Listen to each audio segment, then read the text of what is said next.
Segundos. Yo saludo a Gonzalo Monroy, experto en temas energéticos, para platicar sobre este controvertido tema del aumento al precio de las gasolinas. Hay quienes dicen, ay, López Obrador nos mintió porque dijo que no iban a subir las gasolinas, pero por otro lado, pues estamos viendo un fenómeno global, ¿no? Asociado ahorita sobre todo al conflicto armado entre Rusia y Ucrania, en donde el precio del petróleo sobre todo se ha ido a las nubes a nivel global. Entonces están los que se quejan horrible de que no están los precios bajos, que López Obrador se había comprometido a mantener, pero también están las voces muy críticas que dicen, no, está manteniendo los precios artificialmente bajos porque los está subsidiando terriblemente y eso va a llevar a la quiebra otra vez a Pemex, si no es que en una de esas al Estado mexicano. En fin, pues ahorita hay un tremendo debate alrededor del precio de las gasolinas. Gracias por venir, Gonzalo Monroy. Buenas noches. Yuri, ¿cómo estás? Muy buenas noches. Yuri, muy buenas noches. Pues adelante, cuéntanos. Pues, pues mira, yo empezaría justamente como muy bien lo apuntas. Hay que entender que ese es un fenómeno global de lo que está pasando. Una muy buena parte del mundo justamente está teniendo esos precios de petróleo por arriba de los $100. De hecho, te podría empezar a decir que en los últimos 40 días es la primera vez que el precio del petróleo cierra por debajo de los $100. Así que las presiones empiezan a ceder un poco. Pero la realidad es que la volatilidad por todo lo que ha pasado en Ucrania en otras partes del mundo está teniendo estos swings que de pronto se van en un día o dentro del día a $130 y de pronto baja 88. Son cosas extremadamente volátiles lo que estamos viendo. En el caso específico, sabemos que también el precio de la gasolina como derivado del petróleo queda por arriba incluso del precio de este hidrocarburo. ¿Qué ocurre? Pues simplemente todo este precio en la forma que los tenemos en México, vamos a importar esa volatilidad. Y esta parte ahí me detendré un segundo, Yuri, para decir una cosa muy específica. No importa si toda la gasolina se hiciera en México o toda vendría de importación, seguiríamos viendo esos precios por las nubes. Esto es importante decirlo. Y el segundo, tal y como apuntabas ahorita, sí, justamente el gobierno federal ha dejado de cobrar muchos impuestos, especialmente el del IEPS, para tratar de mantener estos precios bajos. Sí, ayuda justamente a la economía familiar, sí, ayuda una parte al control, al menos un poquito parcial, al menos de contener la parte de la inflación generalizada, o al menos otras partes de la economía, sobre todo en la parte del transporte, pero eventualmente es un faltante muy importante para el gobierno.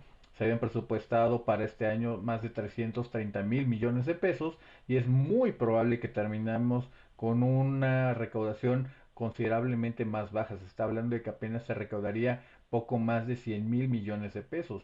Obviamente este faltante pues va a tener que venir de otros lados, va a ser a lo mejor de algún recorte en programas sociales, que podría ser y parecería muy improbable, o bien a final de año terminar viendo un déficit fiscal como no hemos visto en prácticamente 15 años. El tema al final del día es que en cualquier escenario va a tener que ajustarse, ¿no?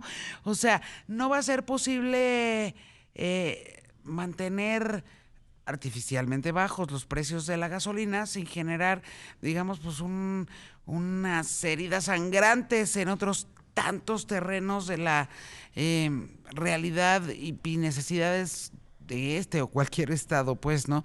Eh, y eso ni López Obrador ni nadie lo podría mantener. El tema es durante cuánto tiempo va a decidir hacerlo, ¿no?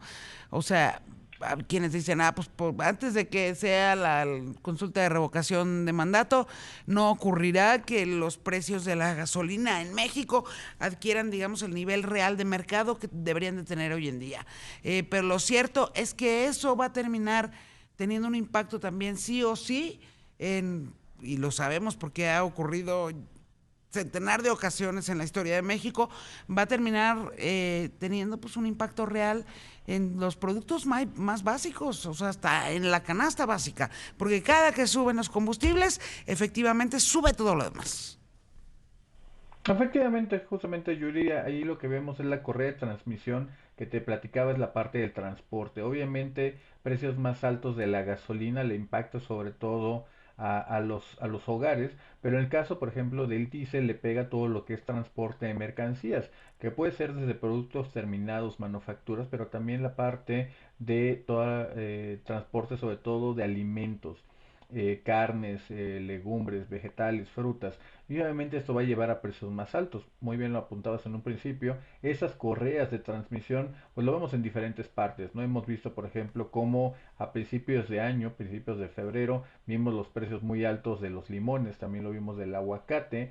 Y ahora sí vamos a verlo, no tanto en eso, lo vamos a ver probablemente regresando a la parte de Ucrania y de Rusia, lo vamos a ver por la parte del trigo, maíz y cebada. Y obviamente esto significa que sí, esto se va a ir acompañado con los precios altos de la gasolina, del diésel. Con respecto a tu pregunta, ¿qué tanto puede aguantar? Pues mira, yo te diría de que esto es muy importante relacionarlo con la historia previa, donde hay un despegue muy importante, sobre todo en el caso de la presidencia del presidente López Obrador cuando era candidato, a partir del primero de 2017.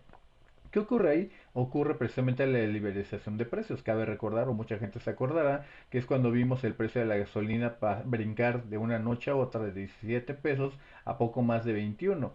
Obviamente, una mala comunicación del entonces gobierno llevó justamente este incremento. Esto es algo que conoce muy bien y que aprovechó el presidente hoy, el hoy presidente López Obrador, y sabe que esto, justamente en la víspera de su revocación de mandato, pero también de elecciones a gobernador, pues simplemente no le conviene un escándalo político, y sobre todo un descontento generalizado cuando él todavía tiene herramientas, que sí, hay que decirlo claramente, la cuenta se va a pagar sí o sí, ya sea que sea a través de mayores subsidios, ya sea a través de quitarle algunos programas sociales, a educación, a seguridad, a compra de medicamentos, o bien simplemente en el déficit fiscal. Pero la cuenta siempre se pagará. Y en tu opinión de experto, ¿qué es lo que probablemente ocurrirá en las próximas semanas y meses respecto justamente del precio de las gasolinas?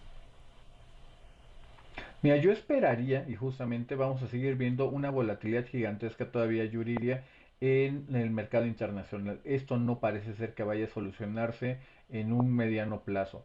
Sí tenemos por ahí algunas preocupaciones importantes, se lo puede ir adelantando China, los repuntes que está teniendo de COVID-19 parecería que podrían empezar a enfriar la demanda global de los energéticos y eso darle cierto respiro a los precios.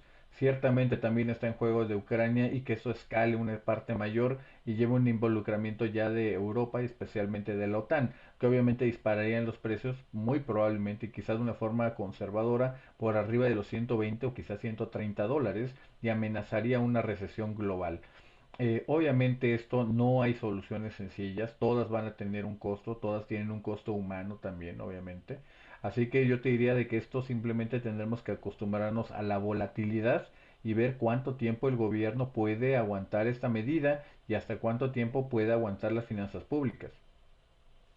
Pues bueno, vamos a estar, por supuesto, súper deseosos de platicar contigo mientras vamos viendo cómo va toda esta evolución y lo que pase también con la discusión pues en los distintos órganos de gobierno aquí en nuestro país y los involucrados a nivel privado.